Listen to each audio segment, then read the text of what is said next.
ព្រោះនាងមកលឺលោឡាចិត្តខ្ញុំផ្លាស់ប្ដូរមិនដឹងចូលចិត្តពីពេលណាមនុស្សស្រីរឹកពីម្នាក់នោះណាខ្ញុំស្រឡាញ់នាងខ្លាំងណាស់មិនមែនជាសង្សារតែយើងស្រឡាញ់គ្នាចំណាយវេលាក្បែរគ្នារហូតណែអូនយ៉ាងនេះក្នុងបេះដូងពោពេញទៅដោយរូបអូនទូបងធ្លុំមិនឡអូននៅតែបន្តកាន់ដៃបងដើរឆ្លងមិនធ្វើពីវេលាអរគុណអរកាអូនផ្ដល់ឲ្យបងបាននៅក្បែរអូនបែបនេះជារៀងរហូត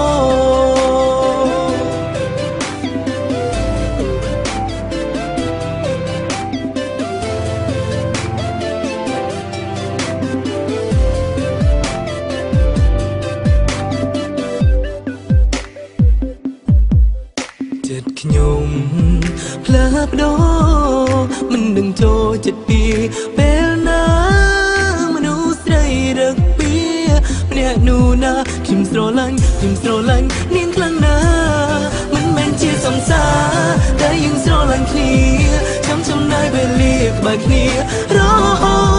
តណែអូនយ៉ាងនេះក្នុងបេះដូងពោពេញទៅដោយរូបអូ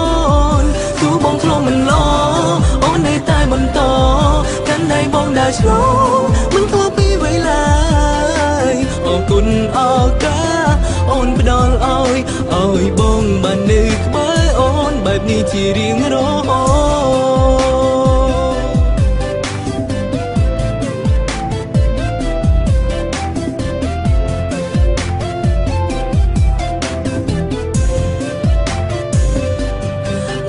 ជាសង្សារតែយើងស្រឡាញ់គ្នាចំណាយវេលាក្បែរគ្នារហូតតែអូនយ៉ាងនេះក្នុងបេះដូងពោពេញទៅដោយ